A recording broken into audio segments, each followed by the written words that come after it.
Now I'm going to show you how to melt the chocolate. I'm going to take the white chocolate pieces and put it inside the pot, which is double boiled, because chocolate, if you put it straight on the fire, can get burned. So we're going to put it inside the pot, which is inside another dish with water. You can do it in the microwave too, but then you have to be very careful, again, not to burn the chocolate, not to overdo it. As you can see, it's melting nicely. I'm just mixing it a little bit from time to time so that the corners won't get too burn.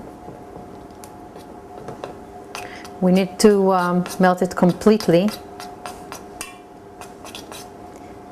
After everything will be melted, we're going to leave the dish inside the